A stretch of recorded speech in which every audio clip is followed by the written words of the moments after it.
Hi, good morning, and welcome back to Create, Share, Inspire podcast. This is episode 652. I'm Kristin Omdahl, and we are here live in my beautiful tropical backyard. It is finally sunny here again, thank goodness.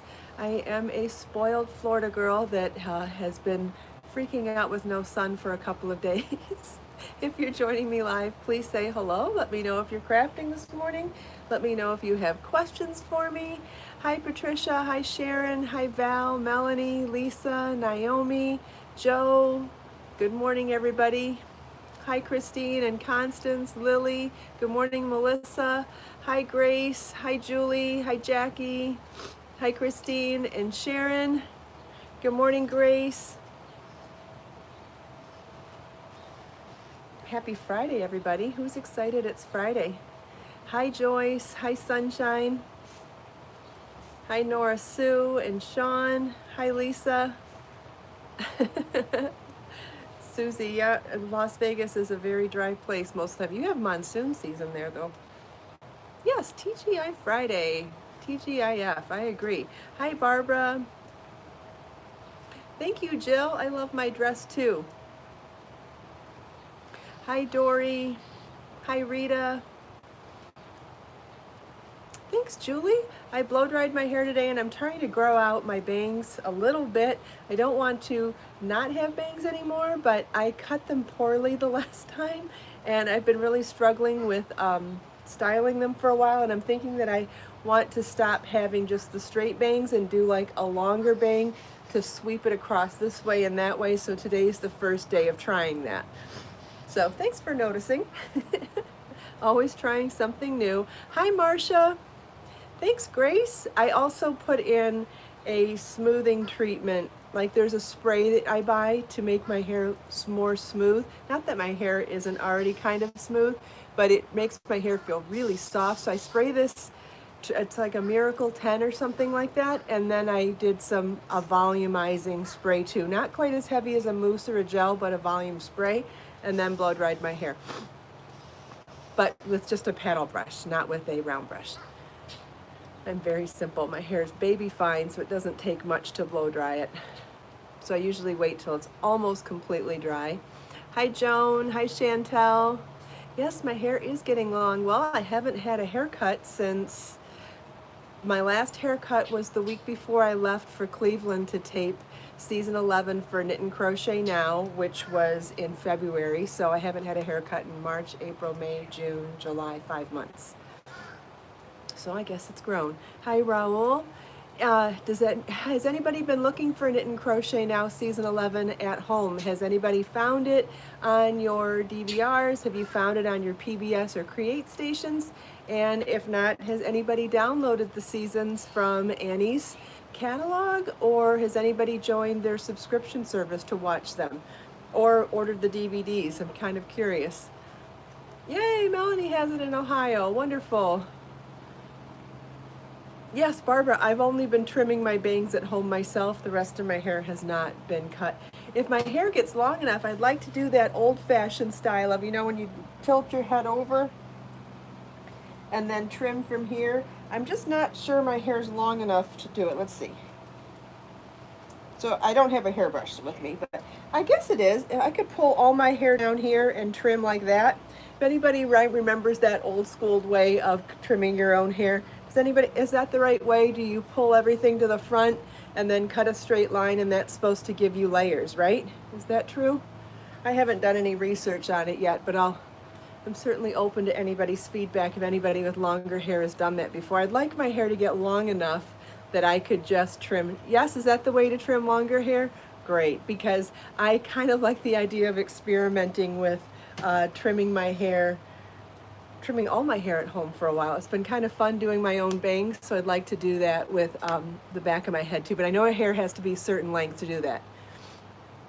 Yeah, pull everything to the back, and I'm hoping that that would give me long layers, because that's what I like. I like simple long layers. Hi Maria, hi Diane, good morning. So I started doing something but didn't tell you what I was doing because we were chatting, and I wanted to point out that I've tried 3 different ways of working 3 balls of yarn together for my gorgeous Tunisian crochet afghan. And I just have to stop and say, first of all, I love this. It is so pretty. I'm so excited about this. I love how big it's grown. And this is holding 3 balls together at once of Be So Baby yarn, which is my DK weight milk fiber yarn that's $3.99 a ball. And I've been holding 3 balls together at one time and working it with a 9mm Tunisian crochet hook that has a super long cord, which is awesome for getting all of these stitches on my needles at the same time. I'm using Tunisian double crochet, which goes super quick, and holding the 3 strands together has just given me this, I don't know, it reminds me of a big old slab of marble, which I love marble and I think it's so pretty. So I'm super excited about the way this is looking. And so in the original, we've been documenting this throughout the podcast all week because I've been sharing, you know, updates as I've been progressing with the project. I started with chain ply, which for lots and lots and lots of projects, I loved the chain ply technique for working 3 strands of yarn at one time from one ball. If you would like to learn how to do that, you can watch previous podcasts, or I have a wonderful tutorial video on that. Also, but there's a technique for everything, and there's something for every technique, right? And like I've always said before, there's no one right, wrong, there's not just one right or wrong way to do anything. There's lots of ways to do different things. And the more tools you have in your personal toolbox, the more options you have to figure out what works best for you for any given project.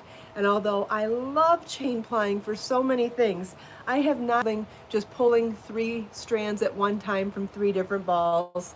And and at that point, I felt like they were tangling on the floor a little too much. And I ended up, so last night on my 3rd attempt, I took 3 balls of yarn and wound them into a ball like this. And I went so much faster because I wasn't pulling new loops through loops for chain plying, and I wasn't having to untangle my balls of yarn on the floor. I was just flying through, and I felt like it speeded me up so much, which this is already a super fast project. And so once you get into that momentum of doing something quickly, I felt like, I mean, it sounds a little spoiled, I suppose. If you're already fast, be happy that you're fast.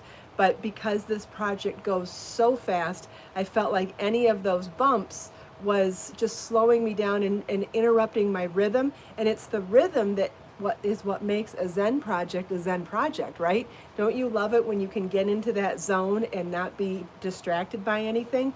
And so this has been a Zen project for me this week because it's so repetitive of picking up and then taking off. And I loved the whole process of doing this, except for the way I was manipulating, you know, having to pull more yarn for my stitches. And so I felt like this particular option for holding 3 strands together is what gave me the minimal maintenance and allowed me to focus more on the Zen nature of the project. So just wanted to share that with you. And here's the other part of that. Just because that's the technique that made this more Zen for me doesn't mean it's the technique that'll make it more Zen for you. Don't ever feel like because something worked a certain way for me and it works a different way for you, that makes either of our ways more or less inferior. Julie wants to know how many balls I'm up to now. I think I'm up to 12. Either 10 or it's either 10 or 13, because the first ball I did chain plying and the rest of the project I did with holding 3 balls together. So the rest of the project has been in multiples of 3, but the first ball was different. So we'll see what it ends up being. Ultimately, it'll end up being probably a multiple of 3.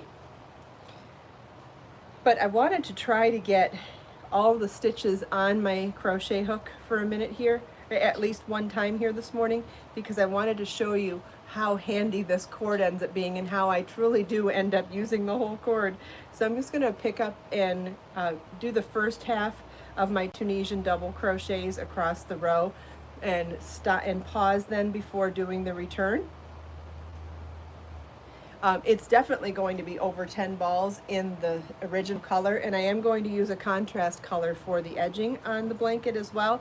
So I really can't give you definitive numbers yet because obviously it's nowhere near done, but it's going to be a lot. Yes, Petra, we talked about that on the first and second day, the fact that you could use different colors held together, and there's a couple of reasons for doing that. Number one, you could hold 3 different colors together to create your own kind of marbling or your own kind of variegated yarn combination of colors. The other thing that you could do with holding 3 different colors together, or 2 different colors, or changing the quantities of 2 or 3 colors as you go, is to create your own gradient yarn as well, or create an ombre look.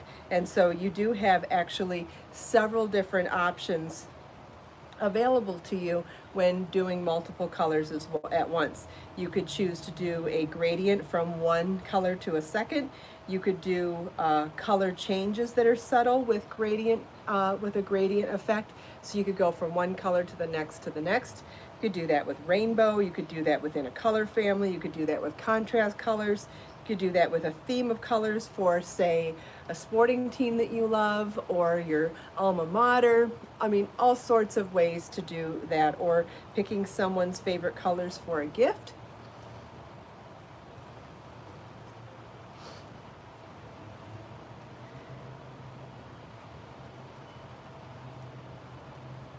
Yep, it really is a fun project.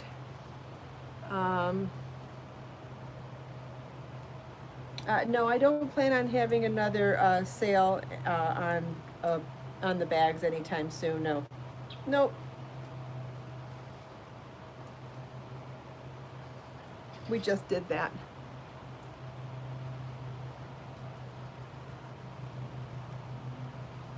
Thank you. I like the marble effect too.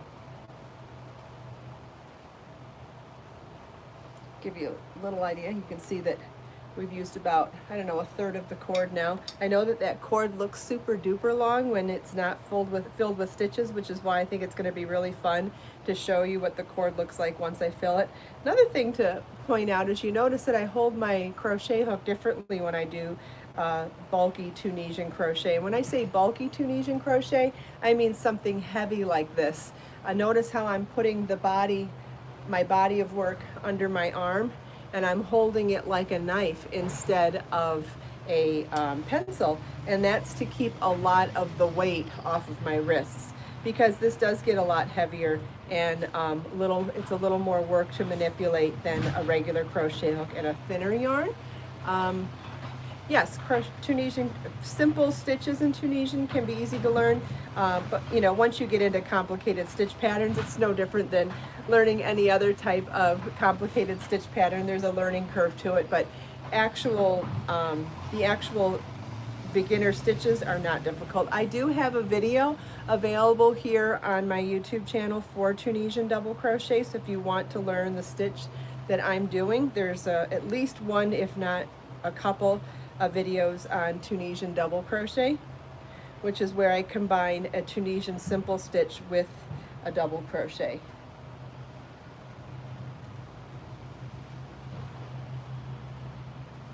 Yeah, so I find that holding my hand over the hook, which is kind of called a knife hold, I suppose, I find that this alleviates a lot of the tension on my wrist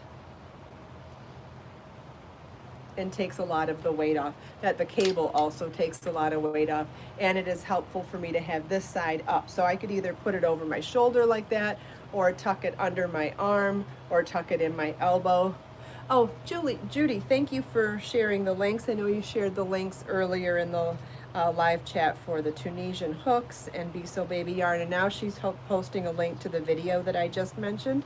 So if you wanted to learn this stitch, that video would certainly be more helpful than, you know, watching me live right now.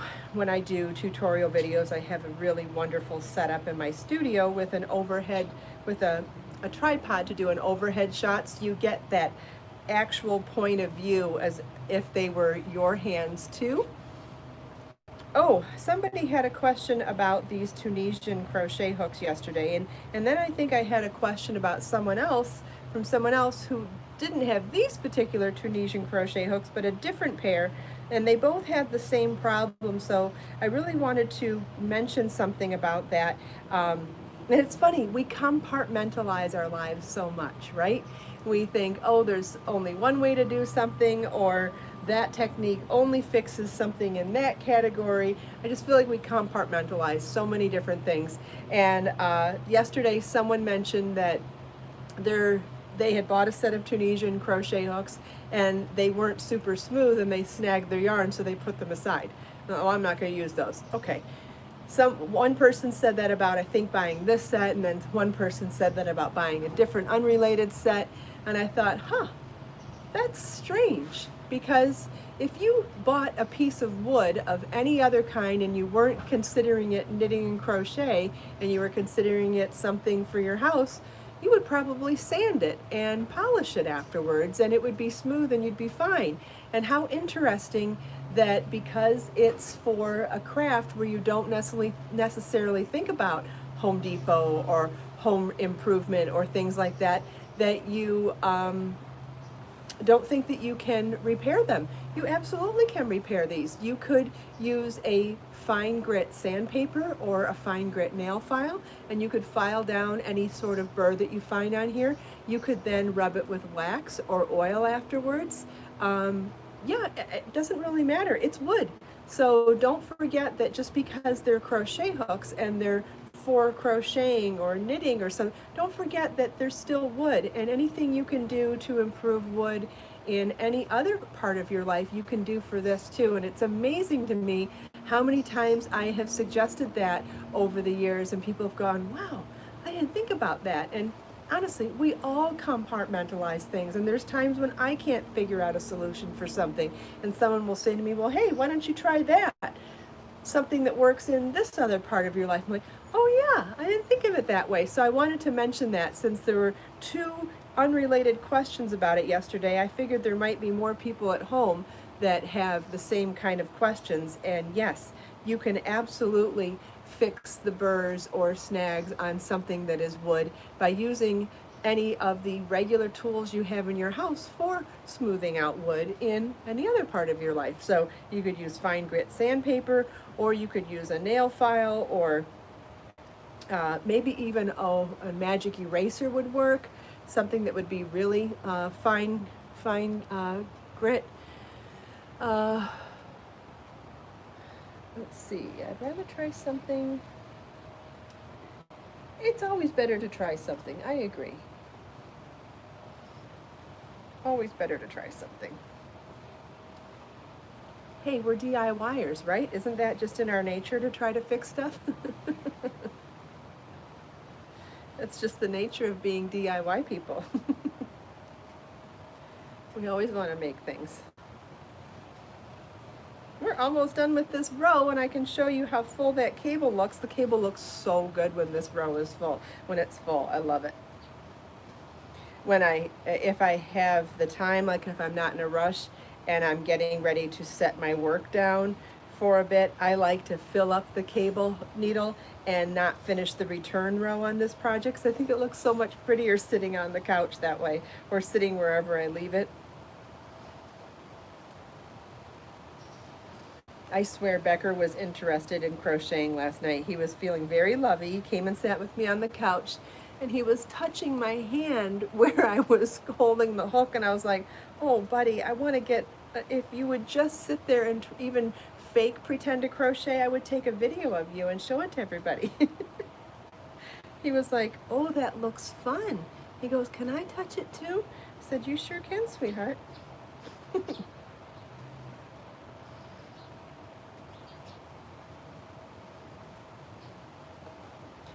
This, we're almost full on the cable. Isn't that amazing?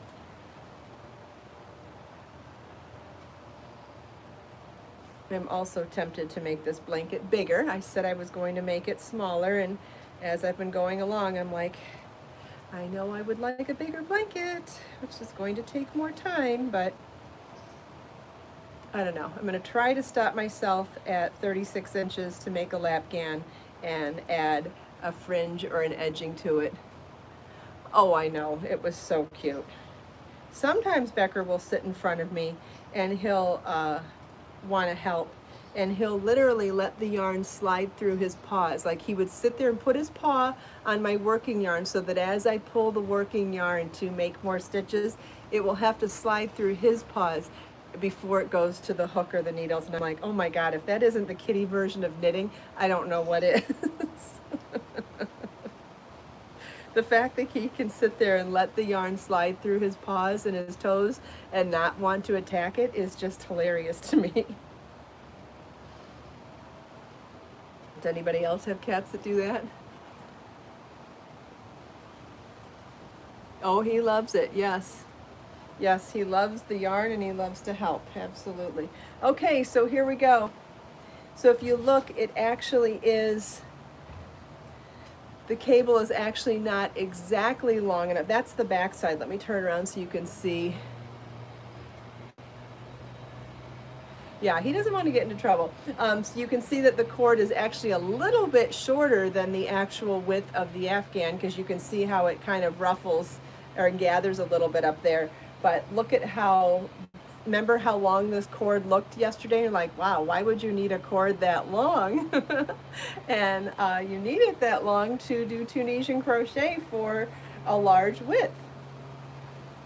Isn't this beautiful? Oh my gosh, I'm so excited. So the other thing that I wanted to mention is that I intentionally went long row for the width, and I'm doing short row for the height. So what do I mean by that? So it's going to be a rectangle, right? We said it was going to be 48 by 36. Now there are a couple of ways to do a 48 by 36 rectangle. You could do your cast on or your starting chain for the 48 inches and then work up in rows to 36 inches, or you could cast on or do your starting chain for 36 inches and then work up to 48 rows. Right? So you could start skinny, work long, or you could start wide and work short. So I chose to start wide and work short because in the nature of Tunisian crochet, you often get at least one side of the Afghan that kind of, the lines don't go up super straight. They kind of go on a bias on the edges, on the end of rows. And although this will work itself out a little bit in the blocking process, you still get a tiny bit of it. It will look like a cross between a rectangle and a parallelogram when it's done. And like I said, you can fix that somewhat in blocking, you can fix that somewhat in edging, but I felt like if you put fringe on those ends for your two short sides, you'll definitely never see it anyway. So that's why I wanted to do long rows this way, and or the width here, and then do the sides that could end up angling on the short edges, because it's the short edges of the Afghan that I planned on putting fringe. So I thought ahead on that one and thought, which side am I going to want to cover up just in case it skews a little bit? The side that gets the edging, well, or the fringe, and the side that gets the fringe on a rectangle that has long sides and short sides. Generally speaking, the side that gets the fringe would be the short side. So I thought ahead about that and thought, whether it ends up being a problem or not, I don't think it's going to be, because I've adjusted so much for the gauge to make sure that Tunisian crochet is going to stay drapey. Look at how much drape is in this. This is 3 balls of yarn held together, a 9mm hook, and it's not stiff, and it's not even washed yet. So can you even imagine? It's a very soft and very drapey blanket, even though it's at such a very large gauge, which is the best of both worlds, right? You don't often get both of that, but you can see how much incredible drape there is in this blanket, even though it's 9mm and bulky. So I'm really excited about that, and because of that, the gauge will definitely loosen and relax when it touches water, which means that those sides should straighten out quite a bit. But again, just as an insurance policy for me, I felt may as well make those sides that have a tendency to angle, make those the sides that get the fringe, and once I do and you drape it along the side of the couch, will anybody ever notice if it even does stay angled? Absolutely not. No one except me. Or you now that you know. But you'd have to actually lay it flat on the ground and look over the top with an overhead shot to prove that it will be a parallelogram. Then there's no way you would know when you put it on. There's no way you would know when it's draped over something. So I'm sharing that tip with you as an insider secret, but honestly, I think that with this little insurance policy, no one would ever know, even if you do end up having a more dense fabric and those angles do stay.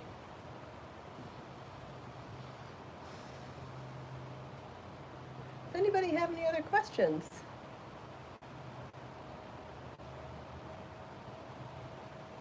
Yeah, hopefully I'll finish it this weekend and be able to share the pattern with you next week. I'm hoping to work on this pattern. This is the Apollonia wrap. I'm hoping to work on this pattern and the new, oh my goodness, excuse me. I'm hoping to work on the Apollonia wrap and on the Tunisian Afghan. Where did I get my needles? I'm thinking you mean the Tunisian crochet hooks, since that's what I'm showing. They're in my Amazon shop, and Judy has posted a link in the live stream, and you can also find them at amazon.com/shop/Kristin Omdahl. They come in a huge set with lots and lots of sizes, and this is the 9mm hook in the set. Judy's posting a link to it again in the live stream right now. Thank you, Judy. Marie, the reason why your Tunisian projects tend to be a little stiff is because you may not be aware that Tunisian by nature makes a fabric more dense. You always want to go up by at least 1 or 2 hook sizes to get the same drape in Tunisian that you would in regular crochet. Let me give you an example. Let's say you're using number 4 worsted weight yarn and a H8 or 5mm crochet hook, and you make a granny square. Let's say you love the drape of that. Let's say you want to do same yarn, Tunisian crochet, same drape. You would have to go up to at least an I or a J hook to get the same kind of drape with the same yarn, because the nature of Tunisian is more dense than regular crochet. Does that make sense? I can try to make another analogy if it doesn't. Thank you for the blessings, everybody. That sneeze came out of nowhere. And I know my sneezes are so loud, so I'm sorry if that was upsetting to anybody. Can't control it. We sneeze how we sneeze, and I just happen to be a really loud, obnoxious sneezer. Sorry about that. Does everybody understand what I just said about Tunisian though? No matter what you're working on, if you want the same drape from regular crochet to Tunisian, as long as everything else stays the same, it's important to go up in hook size to get the same drape. Marie's the one that asked. Okay, yes, give that a try. So use the same yarn, go up 1 or 2 needle sizes, and I'm sure that you will like the drape a lot better. It's strange, right? Who would have known? But and also keep that in mind that Tunisian makes absolutely fantastic hot pads, dishcloths, and different utilitarian projects because of the nature of it. So if you want a dense fabric, you can get a dense fabric much easier in Tunisian crochet than you can with regular crochet, unless you really want to adjust with gauge. You'd have to go down quite a few hook sizes to do the same thing with a regular hook. But great things to know, because again, the more tools you have in your toolbox, the more choices you have. So the next time you go to make a dishcloth or a doubled up hot pad, you can say to yourself, hey, I could do this in Tunisian instead of regular crochet if I wanted to do to now, because I remember that Tunisian by nature is a dense fabric, right? Just the more tools you can have in your toolbox, the more choices you can make, and the more choices you can make, the more creative your whole process is. And isn't that what we love about crafts in the first place? It's that explosion of joy that we feel from the ability of being creative ourselves. I don't care if you wrote the pattern, I don't care if you dyed the yarn, that's not what makes it creative. It's about taking anything, who cares who made it, taking something in your hands and creating something different with it. That's the joy that we all love. So we're all creative artists. It's not about who made what. Eventually, we're all making something with our hands, right? And so that makes us all, that's why we all love crafts so much. Great. Fiber Floozy says anything she finishes makes her feel accomplished, as it should. To make something out of something else is fiber magic, in my opinion. Making magic with your hands, and I love it. Thank you all so much for taking time out of your busy day to spend a few minutes here with me. I hope you enjoyed my show and tell, chatting with me and everyone else. Thanks for all the wonderful questions today. They always add so much variety to the show, and I know that every time one person asks a question, I know there's other people that have the same questions too, because we are all more alike than we are different. Thank you so much to all of our moderators for helping keeping this a safe place to chat, and thank you to Judy for all of the wonderful live links, so that if you want to check out what I've talked about in real time, she posts those links right away. That's so awesome. If you like my podcast, please give it a thumbs up. If you haven't already subscribed to my channel, please click the subscribe button, because if you're new, we'd love to have you back as a regular. We have such an amazing community here. Thanks, everybody. Let us make time to create, share, and inspire today and every day. Have a wonderful day and a great weekend, and I'll see you Monday, same time, same place. Bye-bye.